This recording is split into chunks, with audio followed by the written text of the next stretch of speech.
right. Sorry, I'm here. Hello. Hello. Guess who we have back? Jenny. Jenny! Yes, she was punishing us. Never.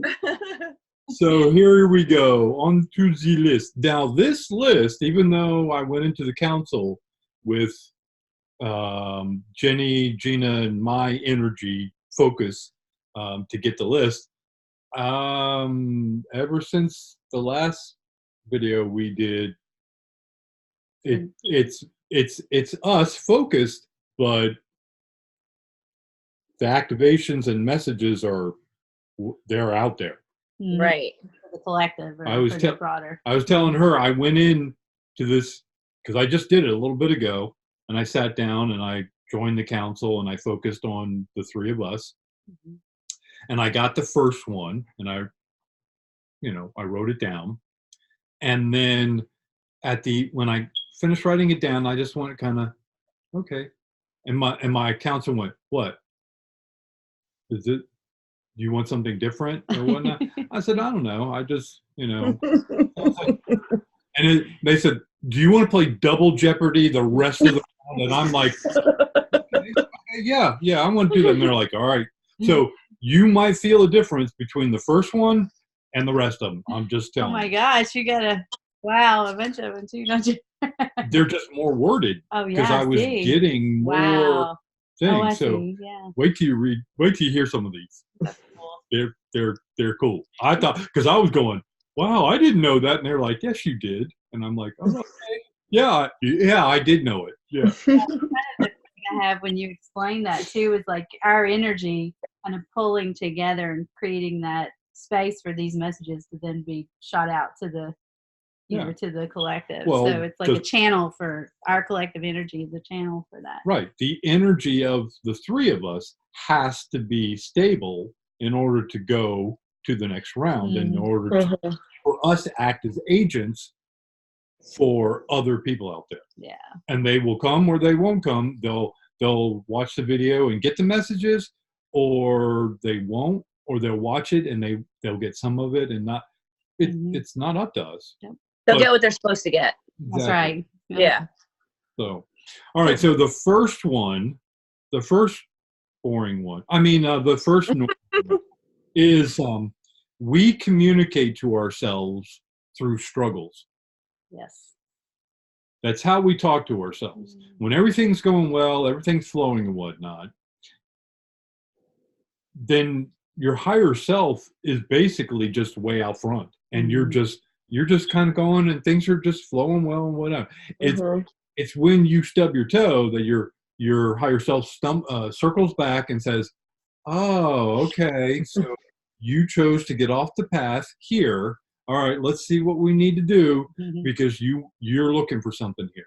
Yeah.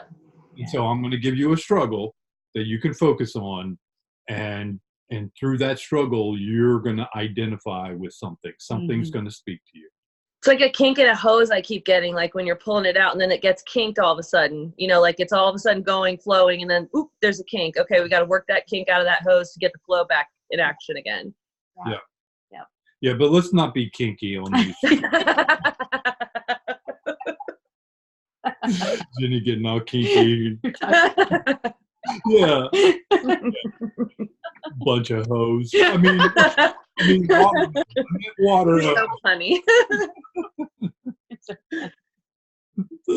Okay, all right. So we're ready for the next one? Yes. Okay. Moving from guest to host mentality. So what I have here is you move to a new country, a new town, and a new house, and feel obligated to accept the customs and the furniture. Once you make the decision on which customs and furniture to accept and which to discard or modify, you are on the path to finding and living within yourself. Most of us have a humbleness to us.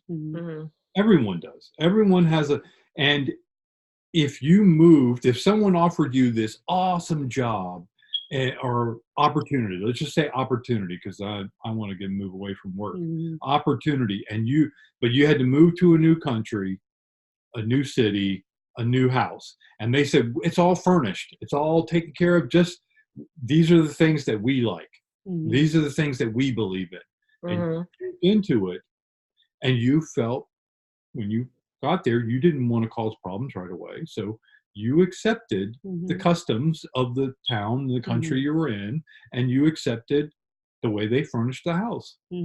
Okay, how long you accept it, and then once you decide, if you come to that point, which I think that's what's happening now, is we all come to the point where we realize, I can't just, I'm not going to stay with their furnishing. So somehow I've got to gumption up and either figure out my approach. Am I going to go talk to my contact and say, listen, I appreciate all you did in furnishing the house and everything, but I feel I need to make it mine.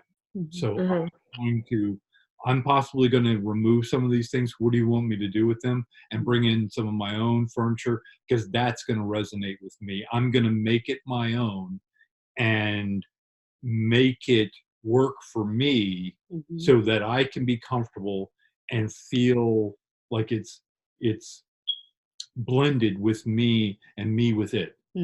Right. I feel that a little bit, even on a physical level. Like my mom lives in my grandmother's house, and then my grandmother passed away, and for the longest time she didn't want to change anything, you know, and then now she's making, and she doesn't have a lot of money to do it with, or, you know, in her lifestyle. So she's now creatively making it her own place and making it beautiful in her own way. That just came to mind for me with that, you know, and just, I saw myself not asking any permission, just kind of moving the stuff into the garage I didn't like, and then replacing it with what I did like, or modifying it to but not asking anyone permission. Right. But see, that's your style. Right. That works for you.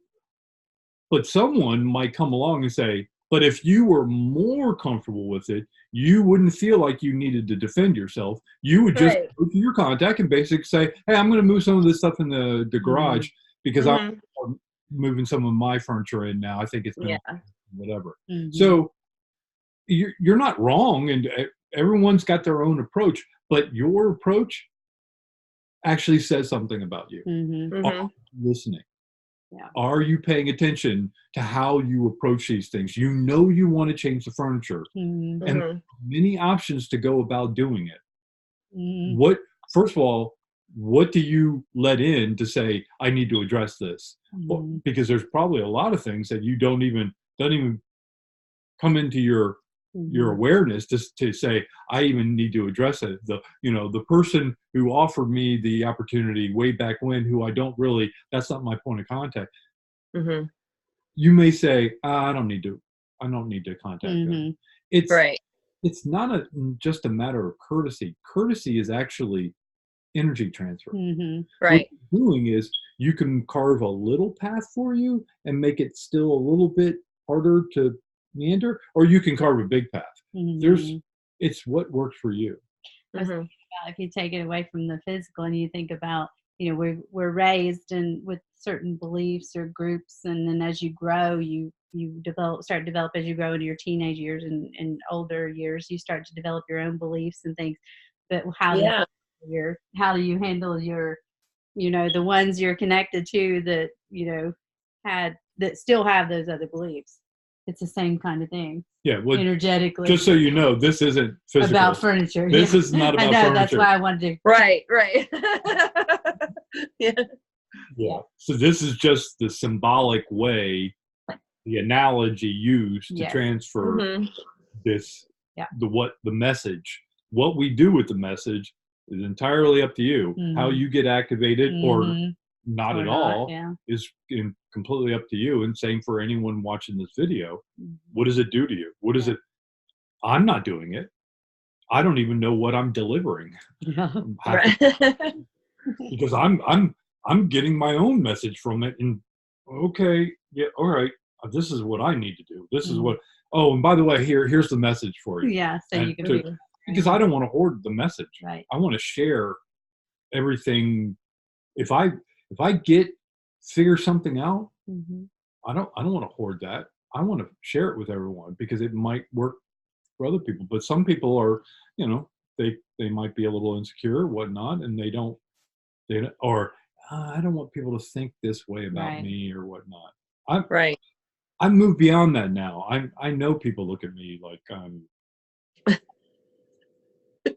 and I'm okay with that because it's helping me get the lay of the land.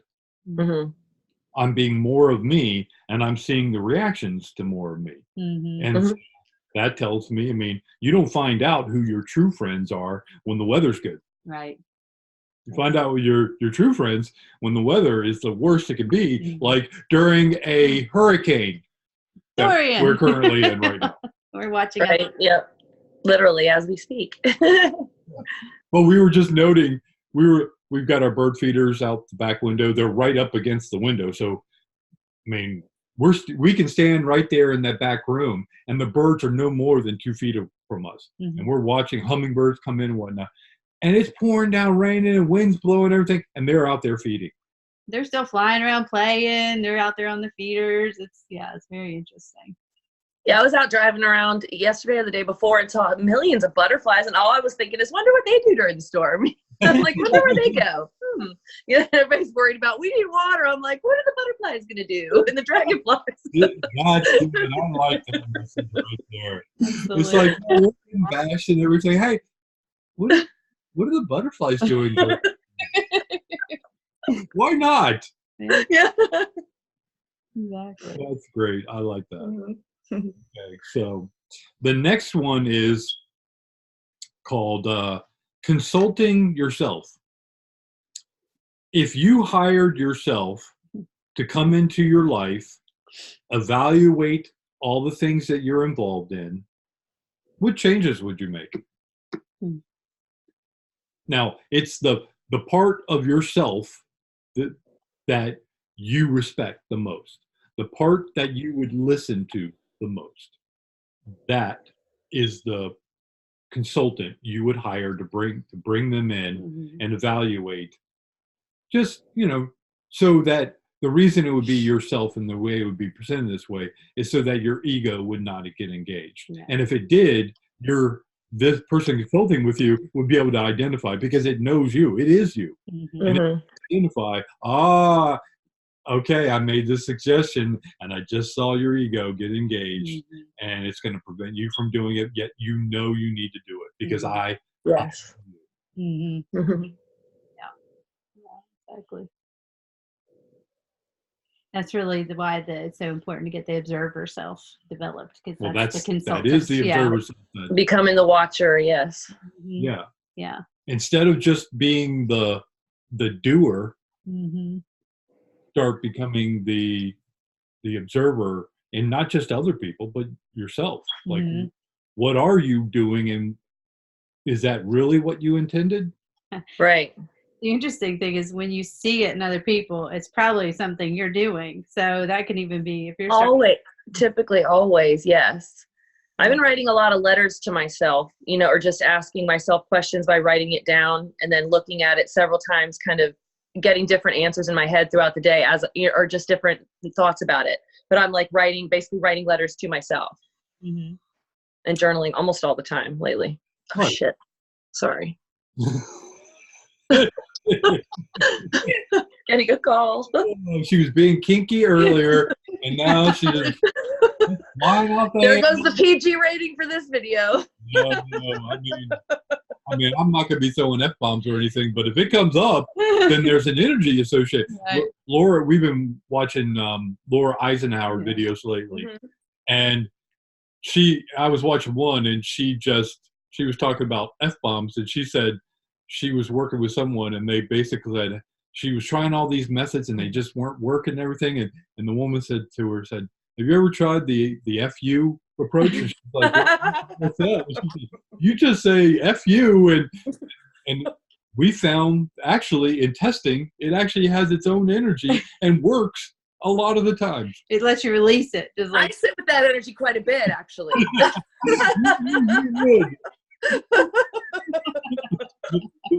Hey, we're having trouble. That's the ethic.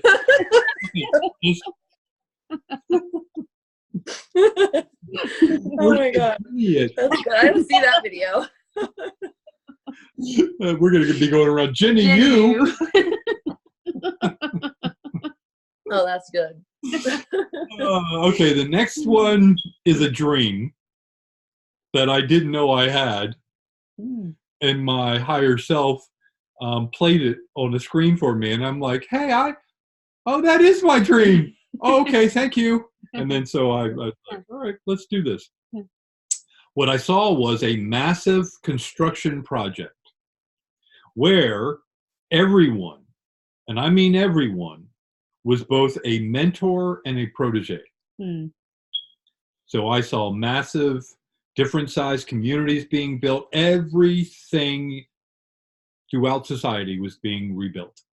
I feel that energetically kind of now too. I mean, I feel like that's how life is with me anyway, a mentor and a teacher all the time, you know, in some capacity. With it's even the same people, you know, always. Yep.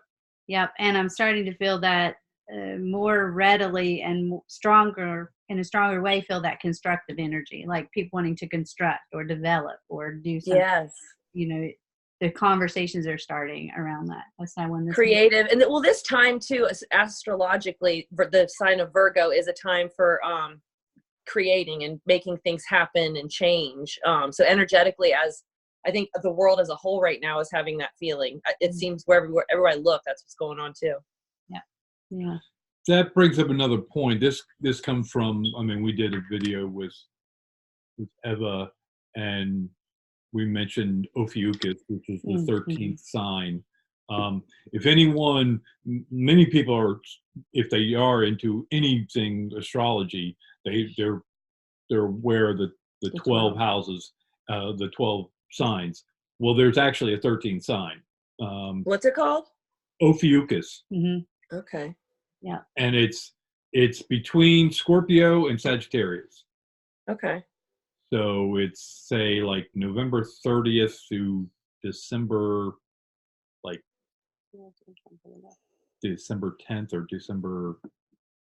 My mother's birthday is November 30th, and she was born at 3:33. Yeah. So it's November 29th through December 18th. So if that's my mom.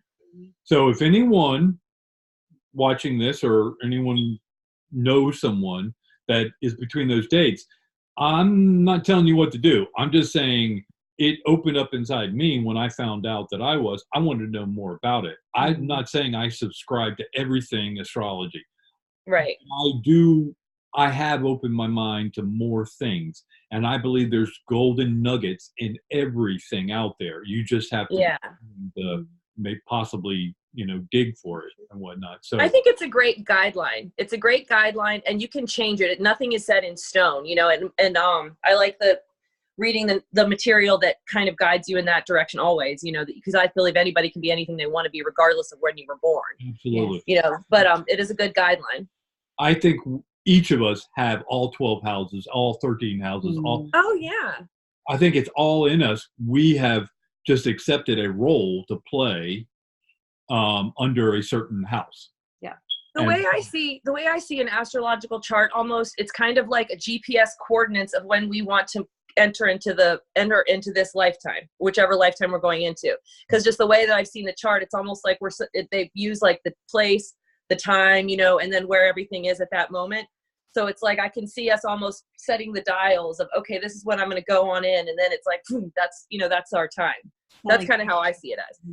I agree completely. I would just, excuse me, I would add that it's the gate you're coming through on. And right. The gate has a certain energy signature, and you acclimate yourself to that energy, and then you beamed in to this 3D, 4D world under that energy. You don't have other energy, but that's the energy focus that you came in under and that you agreed to play your roles under.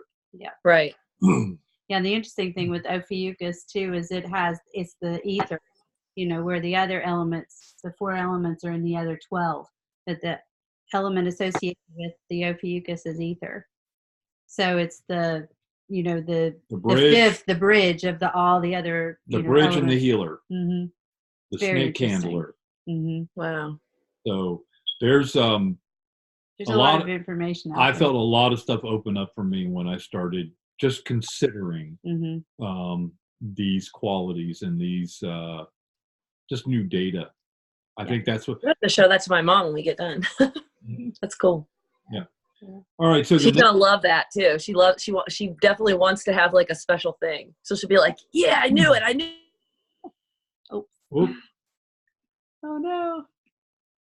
It's the hurricane. We're stuck. Oh, there, unfroze. Yeah. Okay. There you the go. hurricane's getting us. Our internet connection is unstable. I think that was might yeah, have been our end. Yeah. The good thing is Ophiuchus, there's some, I believe everyone's special. Now, what does special mean? Right. It means you have these certain qualities that you can employ. But thinking there's 12 houses and then all of a sudden there's a 13th house, it's kind of like, oh, and you're in it. It's kind of like, It's like shaking. Really? That's cool. Yeah.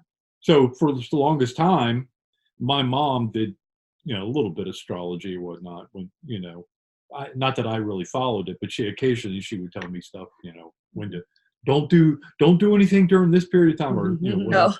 So I'd kind of pay attention to her a little bit, but sometimes I'd say, okay, whatever, and just move past it. But I never really followed it,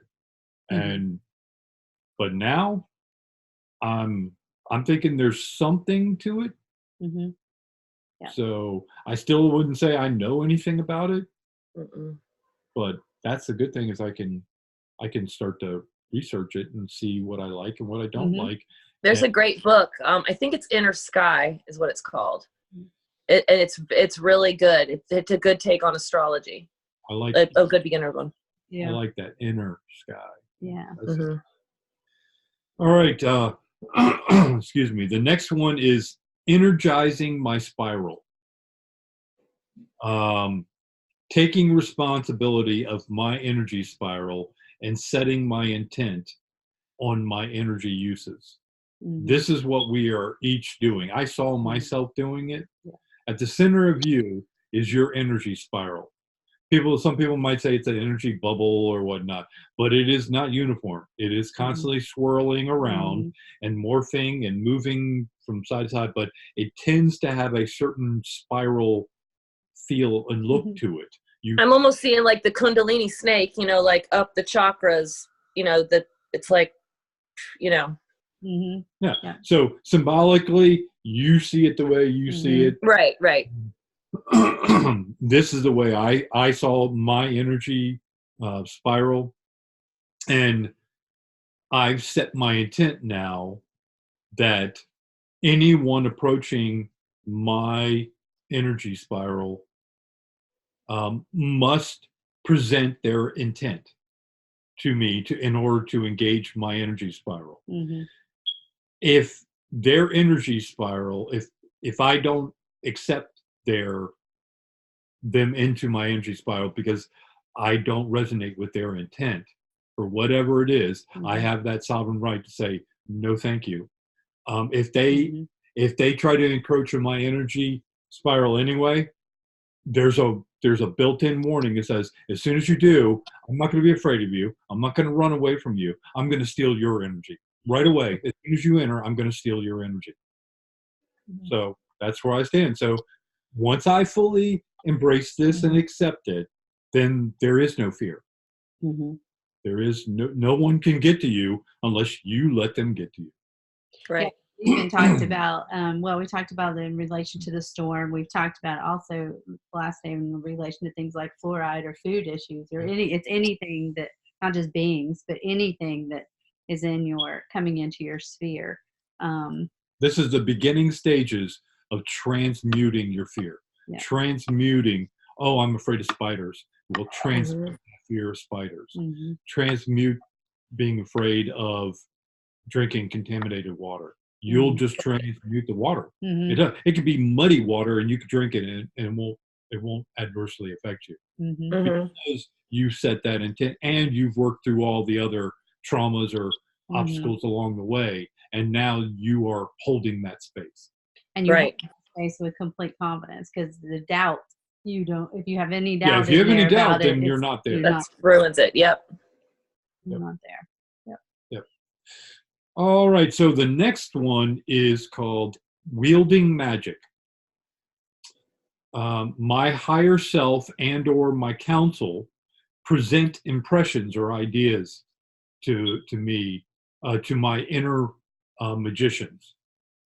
There isn't just one inside me. Mm-mm. I have my own set of magicians. Mm-hmm. They get these impressions or ideas from my higher self or my counsel. And if they can, they will grasp it, because I get stuff all the time and I don't quite, I just don't, it swirls around and I can feel it, but I can't really grasp it. If I can grasp it, and then if I can package it, meaning with words, attitudes, analogies, and whatnot, then I can wield it. That is wielding magic. Okay. We all do it, but some people are better at it than others. So some of the really good magicians are already developing their telepathic abilities and employing their empathetic capabilities with their telepathic abilities. I call them tele-empaths. Yeah. So not only can a tele-empath read you and just get a sense of where you're at, they can actually, through your approval, send feelings back to you. Okay. At a distance, yeah. At a distance, not even you don't even visually. You could be on different sides of the world. That's pretty cool. Yeah. So that's what I'd never heard it before, but that's what I got from my counsel was tele-empaths. They don't. When I watch TV, if people are having feelings, I can tell if they're acting or if they're really feeling it, and I can almost tell even if they're acting and they're method acting, because they're actually feeling it, but they're acting it. You know what I mean? Yeah. I can feel it. I can tap into the emotion and absorb it and feel it in the moment. That's been happening to me lately. And I don't know if I could send it. I mean, I send Reiki and all that stuff, so I don't know if I could send an emotion that way, though.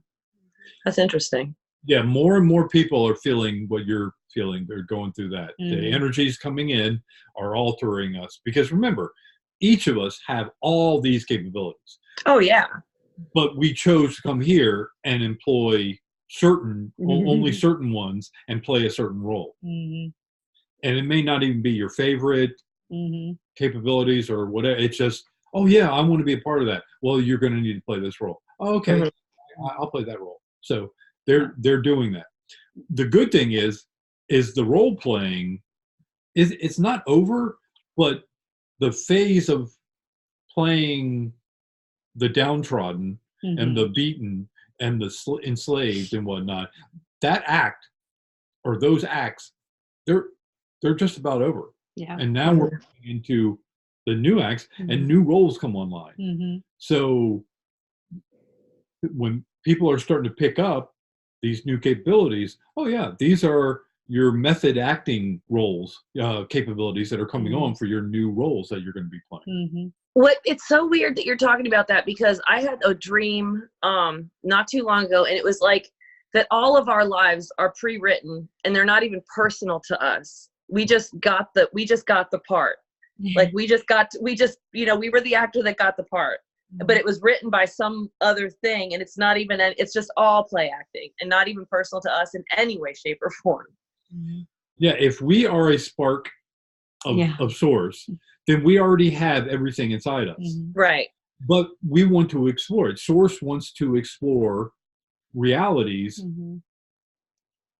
And the dynamics of human emotion and how far it can go from one end to the other, and how people can forgive, all of those intense, just human dynamics, all of it.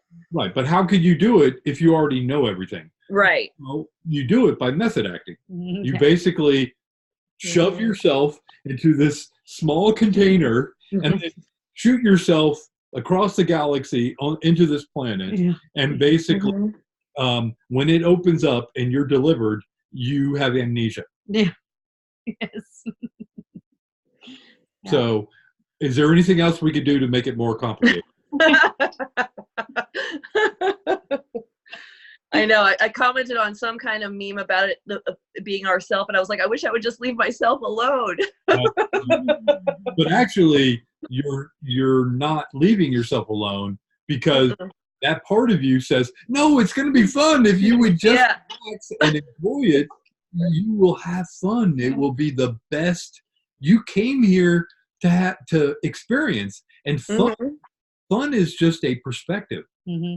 Yep. Yeah. Everything is fun. It's weird. Sometimes I'll be if I'm in an emotional state, like my family had a purge in the form of a flu, not the last week or so. My grandson was over. He was sick. Everybody caught the purge. And I was very emotional. And then all of a sudden I was just not, I was like in this state. And then I was like, I'm not in the state anymore. It's just over. But the old human Jenny would have been like in a state for days or weeks or, God knows how long. Right. Yeah, exactly. And we're working, all of us are coming through this at our own speed. What's coming, but universe is basically saying everyone's going through it. It's because that play, that act of the play that we were in, that stage we're working on, it's being decommissioned. So everyone's being prompted. Come on, move out of that. We're going. New acts are coming online right now, and you're going to play a different actor. You may have been down here, and someone you knew was up here, and so now it might be like this. You don't know. Yeah. Or you've been here, and you've reincarnated probably hundreds of thousands, if not millions of times. You've played every role under the sun. Yeah. Every single role. Well, I've had a lot of different ideas, like very different ideas popping up. So it's like I'm getting ready to pick which direction I'm going to go in next. I get to decide. And so I'm just trying to figure out which idea I like better, or do I want to do them all? So it is a lot of fun. Yeah, you're a photographer and you're on the beach. Oh yeah. I was like, no, but maybe. I'm just saying. Yeah, I know. You're a photographer, you're on the beach, and the sun is starting to set, and you're doing a car commercial. Okay, and you've got this new car. Let's say it's a Corvette. You're trying to do the Corvette commercial, and you go, all right, send in the Corvette. And they send in a white one. And you're like, yeah, it's just not working for me. All right, send in a red one. No, it kind of blends in too much with the sunset because there's a lot of red there. Well, and you're just sending in all the different colors of the spectrum that you possibly can in order to figure out what's different about each one and which one highlights what you're trying to convey. Experience. Well, that's what reincarnations are. What role are you going to play this time? I'm going to. Next time I'm going to be the Indian. Next time I'll be the judge. Next time I'll be the monk. Yeah, exactly. It's whatever. Yeah. So. One thing that came up for me as we were talking about that when you said having fun as a perspective, I was thinking about the storm. I was sitting on my back patio this morning, and all I felt was just pure joy and and I know that other people are fearful. I mean, it's a very different thing. I was having complete fun in it, and but perspective, so right. That comes at us in life, we can take a perspective on it. That's good, because I just would like to go on record to say thank you, Cabal, for sending us the hurricane. Yeah. I mean, I feel bad for people who've lost, like Bahamas. And yes. But here, but they signed up. Yeah. Right. Exactly. That's what they want. That's true. And I send them love and energy, but they're still playing their role. Yeah, they signed up for that for some reason. They're still working. I pray that they get the message that they're trying to send themselves. Yeah.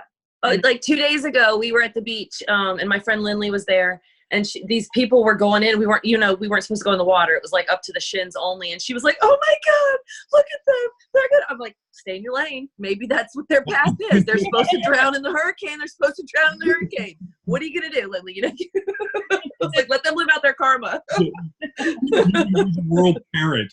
You get out of there, you kid. Well, that's a different one. If it's your God-given job. Yeah. If it's a stranger, though, it's like, that's your karma. It used to be, I'd be like, "Oh my God, too, I can't watch." Yeah. Well, and the interesting thing is you said if it's a stranger, but it's more important. What I've had to learn is doing that for the ones closest to you too. Right. It's harder. It is extremely hard to Mm-hmm. last night about detaching from that and having compassion and the detachment of it for yourself and for them. But Yes. letting that happen because it will shape and change their role. I mean, Okay. going into the next. You're gonna love this. Good segue into this one. Okay. I want to make a caveat before I even do this one. I don't know hardly anything about chakras. Okay. I'm aware of, people pointing out, which ones. I probably couldn't even name them in order or whatnot. I know what they represent. I understand the energy behind them more than I understand the 3D, 4D explanation of them. Mm-hmm. Well, then you got all you need to know about them. Maybe, but I'm going to say, when I talk in this form, I'm getting a message. So, don't shoot the messenger. But I mean, it's not like that, but it's more along the lines, I don't hold myself out as an expert on chakras or any of that. In fact, right. I hold myself out as an expert on anything. I'm more like a jack. Me neither. Well, I would say the jackass, but jack works too.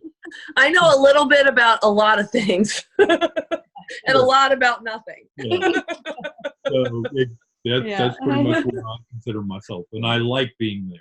Mm-hmm. I don't want to be held as an expert on anything. Mm-hmm. If it comes up that I can do something in an area, but still, once you get labeled as an expert, it's kind of like a cul-de-sac. Mm-hmm. You get pigeonholed. Yeah, I don't want to be that. So thank you. All right, so this one is called Chakhra Marriage. Each chakra is an aspect of you. Each of your chakras are an aspect of you. Like children, you can influence, but not tell them what to do. The idea is to get them all happily married and communicating by reading them honestly and often, and identifying where you are silencing or misreading their needs, so that you can make the necessary attitude changes for a happy home. Gosh, there's so many levels to that one. Yep. Yeah. I'm still deciphering because I got this and go, what? Okay. Yeah. Don't. My counselor kept saying, don't try to figure it out. Just get this down. Just get this down. All right. Well, I see just as a simple explanation, I see someone just being like, "Oh, my chakras are out of balance," and not taking any responsibility for the fact that they're the ones needing to keep their energy body in place at all times. It's not just, "Oh, something's out of balance." It's, I'm responsible for keeping everything in balance. Yeah, not saying, okay, well, I can go to a Reiki master, get a Reiki session and get, it's kind of like, I'm going to eat what I want to eat, and then I'm going to go to the trainer and they're going to get me healthy. It's like, no, it can give you some relief briefly, but if you're going to it's your responsibility to hold your chakras in balance. Yes.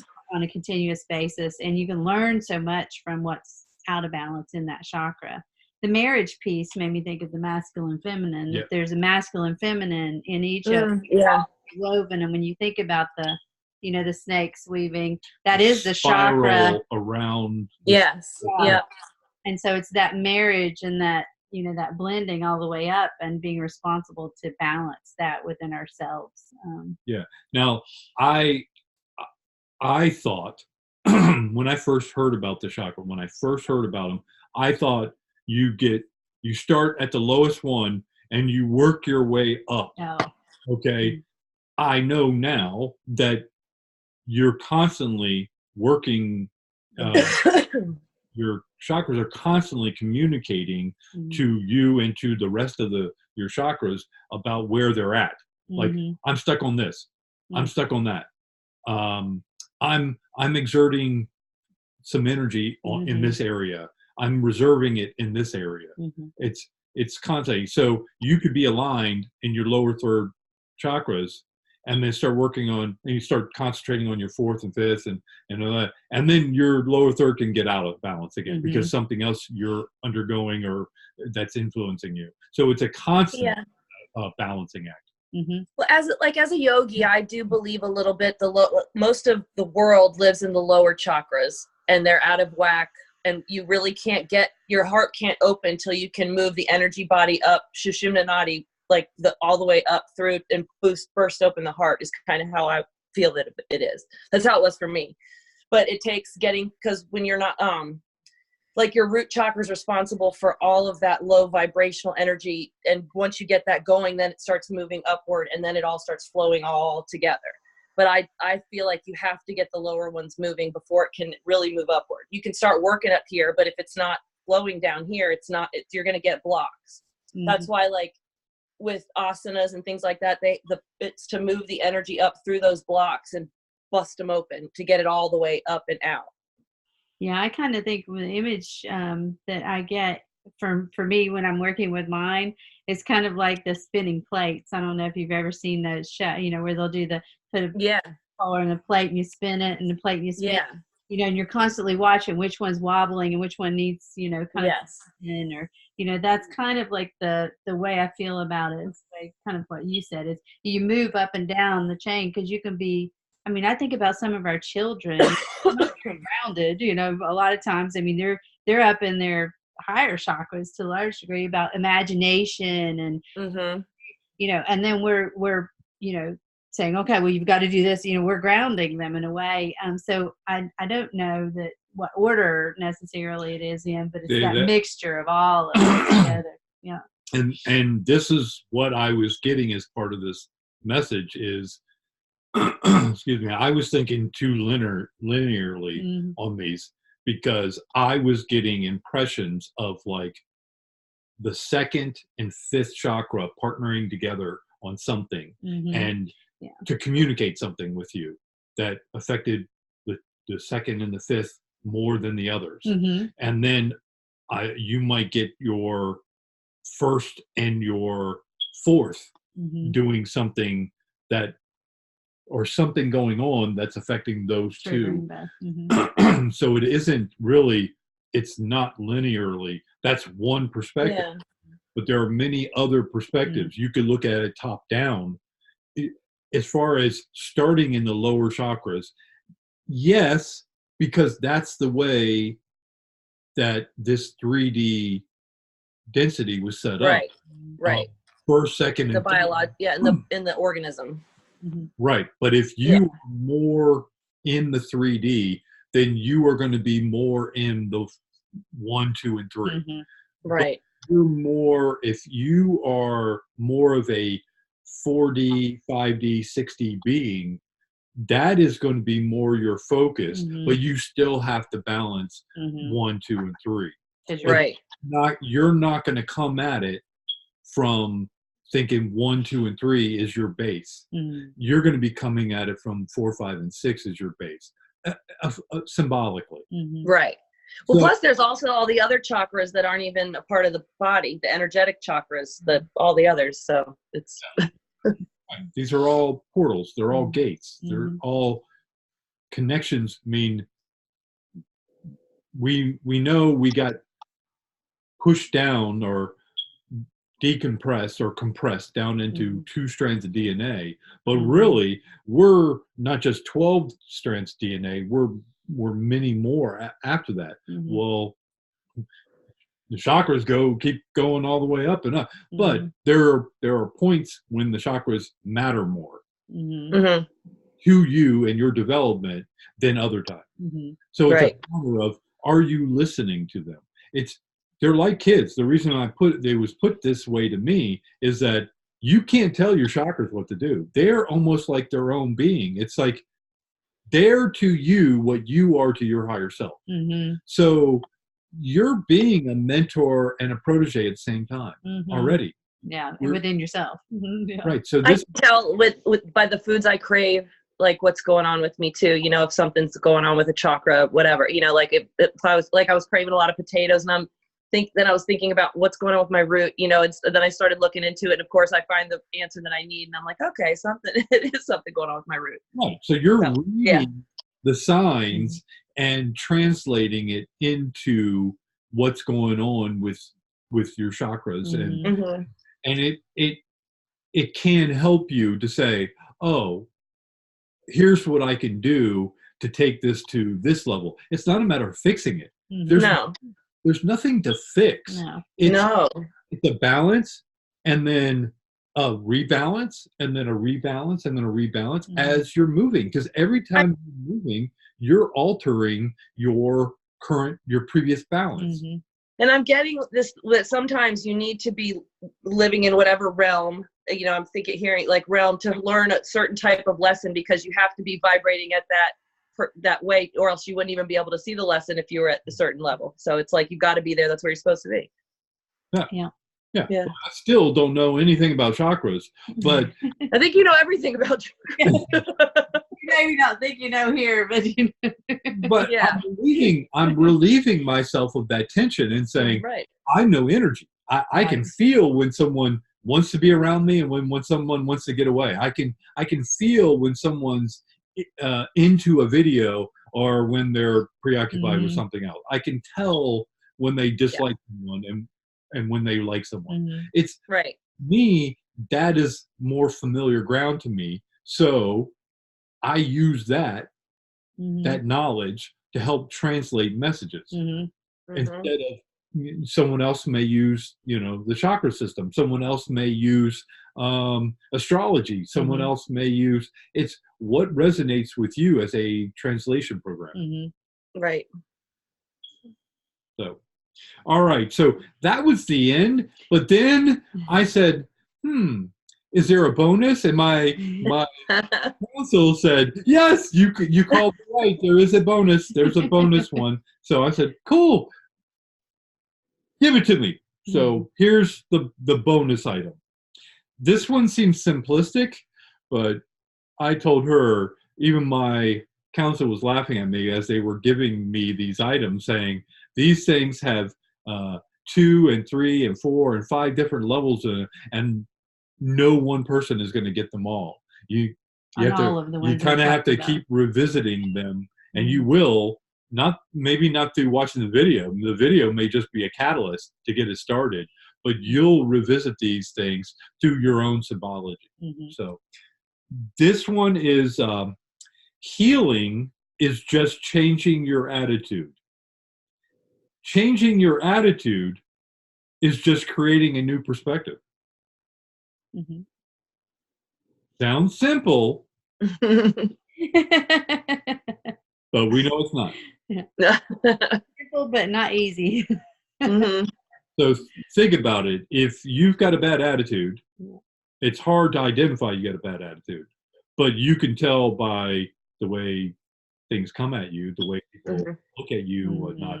And if you just pause and just consider your attitude, you are going into creation mode.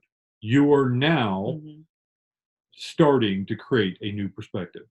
Yes. When you are doing that, you're employing your multidimensional capabilities to create almost like another being inside you to see the same thing. Yeah. That is healing. That is healing. That's good. And we really can only heal ourselves. No one can heal you. Yeah. They can be a catalyst, and they can orient things and lend energy, and they can sow a seed of a new perspective, but only you can water it and make it germinate. Right. Bring it to where it produces fruit. Yeah.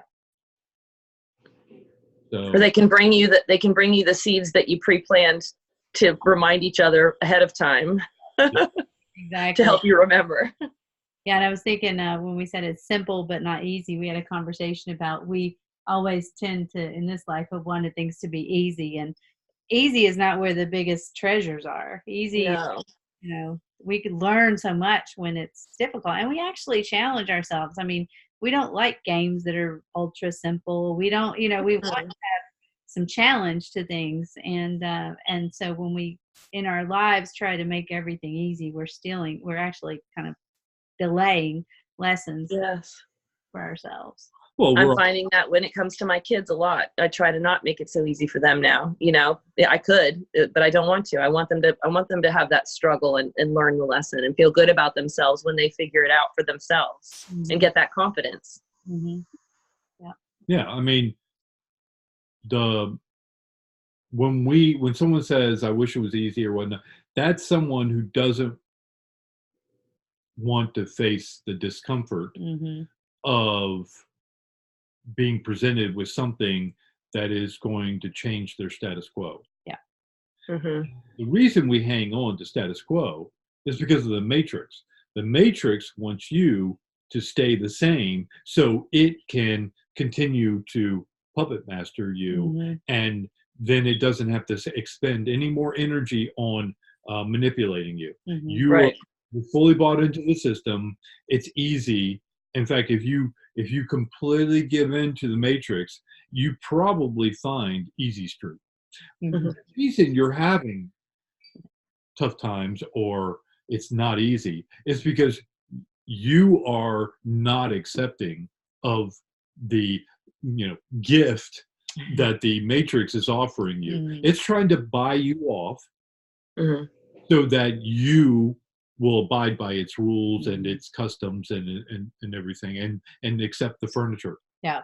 Yep. You're having difficulty because I don't like that cheap old furniture.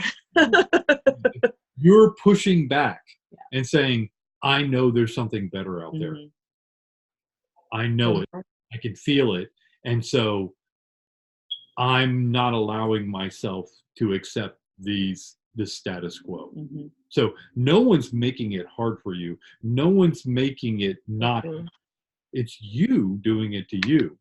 It's your chakras realigning. It's whatever symbology you use that you start ringing the bell inside you to say, no, my answer is no, I'm not going to, but you'll partially accept it. I don't want full difficulty. So you start somewhere. You basically start sabotaging yourself inside the matrix. You're not sabotaging you're sabotaging your old role because you've started getting the signal that role's it's over. It's time to end it. That's where I think you hear information. For me, what that triggered in me was you hear information about the shadow self or self-sabotage, and actually that's part of us trying to put roadblocks so we'll actually spend time and learn about these things. And that to me also is the attitude connection, which you were talking about with, if you see yourself as the victim, the attitude shift is seeing yourself as owning this and making your way. That's how you heal. If you're as a victim, you're never really going to heal. Ultimately, what we're shooting for, what any being is truly shooting for, is full sovereignty. That attitude. It's not just reaching it, it's being able to reach it and hold that space without guilt, without, I hope so-and-so didn't get offended by you held your space, you did what you felt was right according to your truth, and people know you by your actions, by the truth you hold on to, and they have their truth. And the people that need your truth, when they come to you, they're coming to you for the truth you hold to then activate them. Yeah. If you didn't hold your sovereign truth, then they wouldn't come to you seeking that. They could, because they know, oh, she's not there. She's not dispensing her truth yet. She hasn't fulfilled her sovereignty. Yeah. And so she dispense her healing or truth saying. Truth. Yeah, which is a chakra, the throat chakra. I mean, we talk about chakras, it's your your solar plexus and your throat often are engaged with your truth saying pieces. Yes. Yeah, very much so. Yeah, so we're all magicians in the making. Mm-hmm. Mm-hmm. Yep. Where you're at, no one can tell you where you're at. Only you can. You may think you're here, but when you look around and you look at your external symbols, they may tell you something else. Mm-hmm. So becoming sovereign is marrying these two up. It's Mhm. marrying your masculine and feminine side. It's marrying your dark and your light side. It's Mhm. marrying them all up so that you're not so cut up in shards. You're now back into a crystal. Mm-hmm. Yep. Yep. Exactly. The healing, and I always say that the healing is when you say membering, you're bringing all the members of yourself back together. Mhm. So we say remember. Yeah. That's what we mean by, you're pulling all these pieces back together and marrying them up and truly remembering your power and who you are and, your essence. Yeah, where we are right now, we're all healers, but we're also all inflictors of pain. Mm-hmm. We don't know how to do it well. Yeah, because we don't understand our power. So we use our words, and your words can either heal someone or Mhm. they can hurt someone. Mhm. Right. And sometimes you may intend to hurt someone. And How you do it doesn't really matter. It's really the end result. Mm-hmm. You may not intend to hurt someone, but if you did, is it your responsibility to fix it, or is it their responsibility not to get hurt and to understand you had good intent? Mhm. Yeah, Yeah, I don't know. Right. Yeah. Or to get hurt. Yeah. And just discuss it, to bring it up. Yeah. Mm-hmm. Well, and when you said that, made me think that kind words can also hurt. Yep. So Mhm. like it's not that when we say hurt, it's not like saying something that's going to hurt their feelings. Right. I Just mean, being mean. hurting their feelings might be what would be most helpful for them. At The truth. Right. well, good for you, but that goes back to speaking the truth and telling your truth Yeah. statement. It just reminds me, hey, honey, you look good today. Well, I didn't look good yesterday. So you can hurt, and where we get through this is reaching our sovereignty, and we start getting more in touch with our higher self, which then can get in touch with their higher self. So now your magic is cleaner. It's not distorted. Your intent matches your actions, and your actions match your intent. And so there is no more translation program. Mm-hmm. I'm not speaking English, and speaking Russian. and you're hearing Russian. Yeah. And then speaking Russian, and then I'm hearing English. Yeah. We get rid of the translation programs. Mm-hmm. That can only happen when we all develop sovereignty. Mm-hmm. Until then, we're translating. Mm-hmm. We're translating messages, and oftentimes erroneously. Mm-hmm. That was good. That was good. Like that? Did that one feel different? It did have a little different. Yes. Yeah. That did. So, Yeah. That was good. anything else, Jenny, before we close this one out? No, that was good. I enjoyed it. Okay. All right. did We'll too. see you next time. All right. Bye. Bye.